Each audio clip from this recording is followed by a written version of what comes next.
ഇനി ജോയിക്ക് എന്ത് പറ്റും? എന്റെ അനിയത്തിക്ക് എന്ത് സംഭവിക്കും? അവളുടെ ഭാവി എന്താകും? ഈ വെള്ളം കുടിക്കൂ.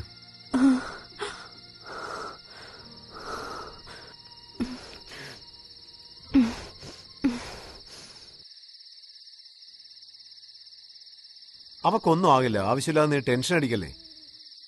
എല്ലാം ശരിയാകും. എന്ത് ശരിയാകൂന്ന്? എല്ലാം ശരിയാകൂ? എല്ലാ പ്രശ്നങ്ങളും അങ്ങനെ പെട്ടെന്ന് തന്നെ ശരിയാകുന്നതാണോ? അതെങ്ങനെ ശരിയാകും? എങ്ങനെ ശരിയാവുന്നൊന്ന് പറ. അവൾക്ക് പാട്ട് കേൾക്കാതെ ആഹാരം പോലും മര്യാദയ്ക്ക് കഴിക്കാൻ പറ്റില്ല. അവൾക്ക് ഉറങ്ങാനും പറ്റില്ല.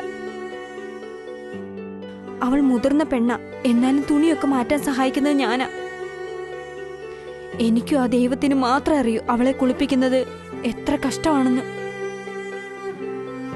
അവക്ക് പോലും അറിയില്ല അവൾക്ക് വരുന്ന യൂറിനല്ല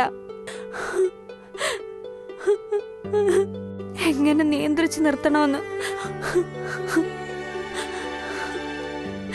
അവൾ സ്കൂളിൽ പോകാത്തതുകൊണ്ട് ആരും അവളെ കല്യാണം കഴിക്കില്ല. ആരെങ്കിലും കല്യാണം കഴിക്കുവോ? ഞാനില്ലെങ്കിൽ അവളുടെ സ്ഥിതി എന്താകും?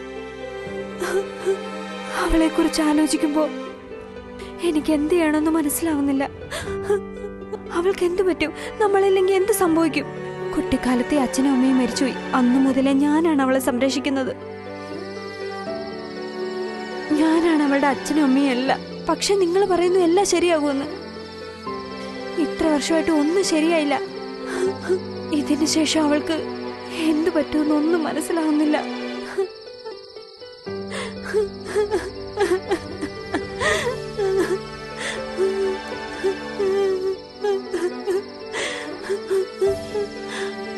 ആവശ്യമില്ലാതെ നീ വെറുതെ ടെൻഷൻ അടിക്കുക. അവളെപ്പോലൊരു പെൺകുട്ടിയെ ആരും ഒരിക്കലും വേദനിപ്പിക്കില്ല. ആരും അങ്ങനെ ഒന്നും ചെയ്യില്ല. അതോർക്കുമ്പോഴാണ് എനിക്ക് പേടിയാവുന്നത്. അവളൊരു കുഞ്ഞിനെ പോലെ, അവൾക്കൊന്നും മനസ്സിലാവില്ല. ഈ സന്ദർഭം ആരെങ്കിലും ഉപയോഗിക്കുകയാണെങ്കിൽ അതുകൊണ്ടാ പറഞ്ഞേ അവൾക്ക് മോചനം കൊടുത്താൽ നന്നായിരിക്കും. എന്തായി പറയുന്നേ? അതെ, മോചനം. എന്തായി പറയുന്നേ? അതെന്താന്ന് വെച്ചാ നമ്മള് തന്നെ അവളെ കൊന്നാലെന്താ?